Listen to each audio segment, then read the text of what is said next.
नमस्कार दोस्तों। आज का हमारा सेशन इंट्रोडक्टरी सेक्शन है। इसमें हम जैसे एचएसएससी सीईटी का नोटिफिकेशन आ गया है, उसमें जो क्वांटिटेटिव एबिलिटीज़ का जो पोर्शन है उसका हम सिलेबस का डिस्कशन करेंगे। तो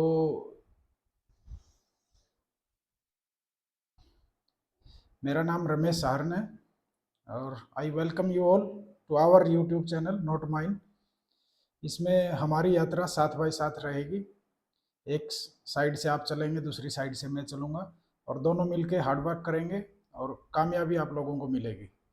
तो आज का जो सेशन है, हम सिर्फ उसमें जो सिलेबस है, क्या क्या टॉपिक्स हैं उसके ऊपर डिस्कशन करेंगे। तो सबसे पहले जो फर्स्ट ऑफ ऑल आपको मैं मेरा इंट्रोडक्शन दे देता हूँ कि मैं कॉम्पिटिटिव एग्ज़ाम की प्रिपरेशन में 2005 से, जब मैंने प्लस टू पास की थी उस टाइम से इन्वॉल्व हूँ। सबसे पहले मैंने एयरफोर्स के एग्ज़ाम क्वालिफाई किए थे, ग्रुप एक्स ग्रुप वाई। उसके बाद मैंने एनडीए क्वालिफाई किया था। उसके बाद मैंने मेरी ग्रेजुएशन कंप्लीट की। उसके बाद जो ग्रेजुएशन के जो एग्ज़ाम होते हैं, कंबाइंड ग्रेजुएट लेवल एग्ज़ाम हो गया या यूपीएससी, उस टाइम पे हमारे टाइम पे जो सी सेट होता था वो क्वालिफाइंग नहीं होता था। तो मैंने 2014 वाला क्वालिफाई किया था। सीजीएल मैंने 5 बार क्वालिफाई किया है, पाँचों बार में इंस्पेक्टर सिलेक्ट हुआ था। सीपीओ क्वालिफाई किया है मैंने, दिल्ली पुलिस में सिलेक्ट हुआ था। और उसके बाद भी जितने भी हरियाणा गवर्नमेंट के मैंने काफ़ी एग्ज़ाम दिए, सब मैंने क्वालिफाई किए हैं। एग्जीक्यूटिव ऑफिसर का हो या सेक्रेटरी का था एक म्यूनसिपल कॉरपोरेशन का, सब एग्ज़ाम मैंने क्वालिफाई किए थे। लेकिन उस टाइम हमारे टाइम पे इंटरव्यू होता था। अब आप लोगों का अच्छा है कि इंटरव्यू नहीं है। यदि आप एग्ज़ाम क्वालिफाई कर लेते हो तो ईजिली आप ग्रैब कर पाओगे। तो हम आगे बढ़ते हैं।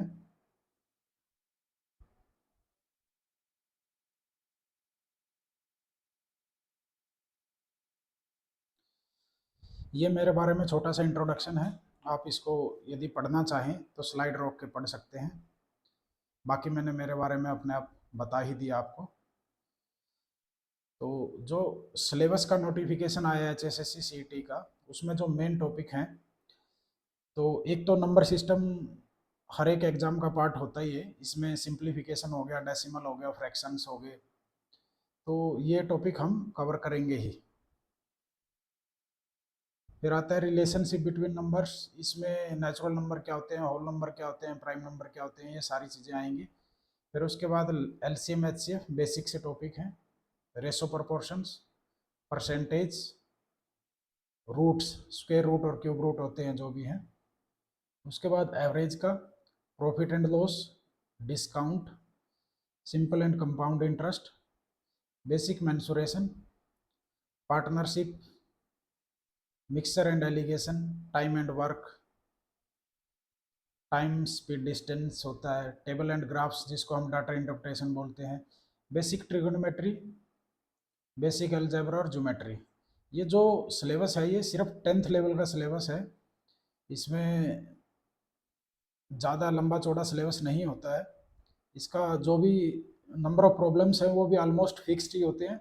ये 700 टू 800 मैक्सिमम प्रॉब्लम्स होते हैं, टाइप ऑफ प्रॉब्लम्स। बाकी उसके बाद उसमें वेरिएशन होता है थोड़ा बहुत, जो डाटा को चेंज कर देते हैं, 19 की जगह 20 कर देंगे, 20 की जगह 21 कर देंगे।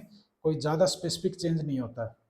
तो आगे जो ये हमारे टॉपिक्स हैं, अप्रोक्सीमेटली 20 के आसपास ये टॉपिक्स हैं, इनको हम वन बाय वन करके कवर करेंगे, स्टडी करेंगे। तो सबसे पहले जो हम कैसे करेंगे इनको, उसको हम डिस्कस कर लेते हैं। तो टॉपिक वाइज सबसे पहले जो भी मैं वीडियो बनाऊंगा उसमें हम पहले कॉन्सेप्ट डिस्कस करेंगे। यदि कोई स्पेसिफिक फार्मूला यूज होता होगा तो वो फार्मूला भी हम यूज कर लेंगे, डिस्कस कर लेंगे, अच्छे से उसको समझ लेंगे। मैथमेटिक्स में क्रैमिंग कभी भी काम नहीं आती है, लेकिन हमें समझ के अच्छे से और प्रॉब्लम की प्रैक्टिस करके एक माइंड मैप बनाना होता है कि मान लो सेम टाइप की प्रॉब्लम हमारे पास एग्जाम में आती है तो हम उसको कैसे सोल्व करेंगे। यदि कोई भी नई प्रॉब्लम जो हमने पहले कभी सोल्व नहीं की है तो उसको सोल्व करने में हमेशा टाइम ही लगता है। सोल्व भी तभी कर पाते हैं यदि हमारे फंडामेंटल्स क्लियर हों। यदि हमने पहले सोल्व भी नहीं किया और फंडामेंटल भी हमारे क्लियर नहीं है तो हम नहीं सोल्व कर पाएंगे। और जनरली इस टाइप की सिचुएशन में ऐसा होता है कि हम कुछ भी इकड़म तिकड़म लगा लेते हैं और कोई आंसर निकालने की कोशिश करते हैं और खुदा न खास्ता वो आंसर ऑप्शन में मिल भी जाता है। तो डेफिनेटली वो आंसर गलत ही होता है और हमारा 1 या 2 मार्क्स जो भी होते हैं वो कट जाते हैं। तो सबसे पहले हम जो डिस्कस करेंगे वो कॉन्सेप्ट्स और फार्मूला के बारे में डिस्कस करेंगे, अच्छे से एक्सप्लेन करेंगे। और जो सोल्व करने का जो तरीका रहेगा, कोई भी प्रॉब्लम है वो अपने आप में एक सॉल्यूशन होता है यदि हम उसको अच्छे से समझ लें। यदि हमें प्रॉब्लम में ये समझ में आ जाता है कि प्रॉब्लम में क्या दिया हुआ है और क्या पूछा गया है, तो 70 to 80% प्रॉब्लम वहीं पे सोल्व हो जाती है। और यदि हमें कन्फ्यूजन रहता है तो हम उस प्रॉब्लम को सोल्व नहीं कर पाते हैं।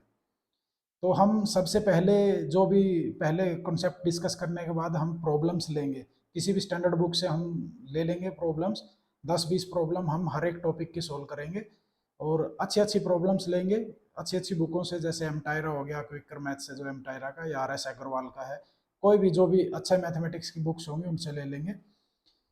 फिर उसके बाद हम PYQs जो CT में 2022 में जो जितने भी क्वेश्चन पूछे गए हैं उनको स्टडी करेंगे, वो हमारे लिए कम रहेंगे तो हम अदर PYQs जो SSC CGL या अदर एग्जाम्स में पूछे गए हैं तो वहाँ से हम ले सकते हैं। तो जो हमारे सेशंस रहेंगे वो topic wise type of problem के हिसाब से रहेंगे। हम 1 बाय 1 एक एक करके प्रॉब्लम को अच्छे से समझेंगे। छोटे से छोटा स्टेप भी मैं मिस नहीं करूँगा, क्योंकि बहुत सारे स्टूडेंट ऐसे होते हैं जो बिल्कुल फ्रेश आते हैं, जिनसे एक्सपेक्ट नहीं किया जाता है, वो आर्ट्स से बिलोंग करते हैं या बेसिक जिनकी स्टडी होती है, इतना अच्छे स्कूलों से नहीं पढ़ते हैं, या कोई भी प्रॉब्लम्स रहती हैं जिनको समय पे मैथमेटिक्स समझ में नहीं आया था, तो उनको डाउट्स क्लियर करने के लिए हमें 1 बाय 1 हम धीरे धीरे स्टेप्स को फॉलो करते हुए चलेंगे।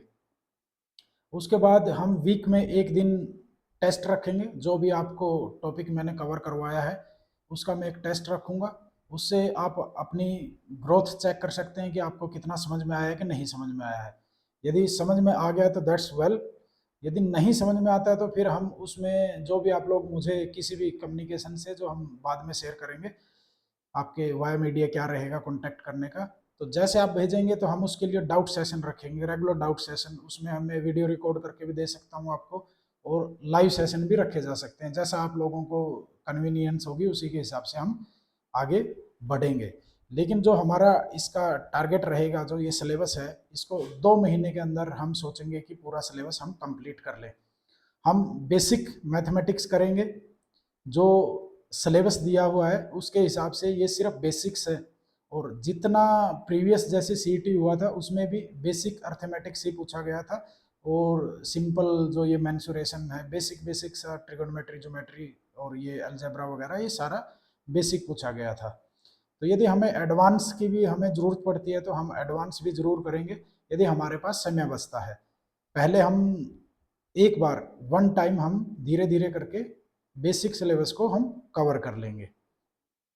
आप लोगों से मैं एक्सपेक्ट करता हूं कि आप लोग पूरी तरह से इन्वॉल्व रहें और इंटरेक्टिव सेशन रहे हमारे बीच में। तो आप लोगों का एक्टिव होना उसके लिए बड़ा ज़रूरी है।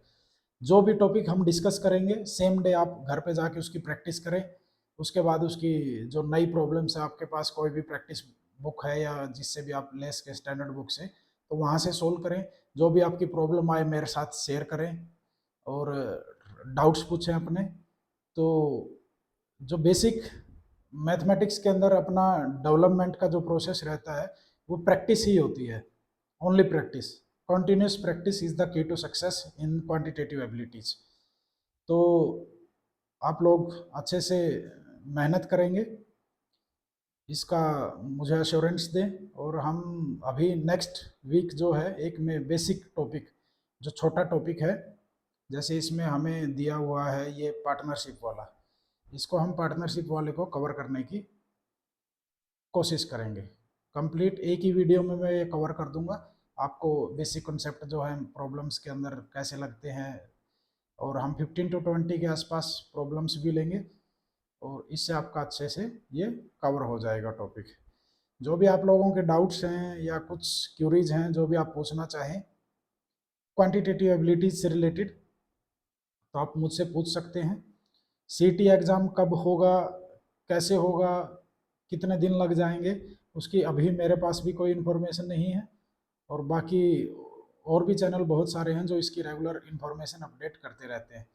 मेरा जो बेसिक टारगेट है, मैं आप लोगों का जो क्वांटिटेटिव एबिलिटीज़ का जो सिलेबस है, मैं उसको समय रहते हुए कंप्लीट करवाना चाहता हूँ। तो मिलते हैं हम नेक्स्ट सेशन में। तो आप इस चैनल को, जो भी मैं वीडियो डालूंगा वो अपने दोस्त के साथ शेयर कर सकते हैं, इस चैनल को सब्सक्राइब कर सकते हैं, कमेंट्स में आप मेरे साथ इंटरेक्टिव रह सकते हैं। तो आप लोगों का बहुत बहुत धन्यवाद। Thank you.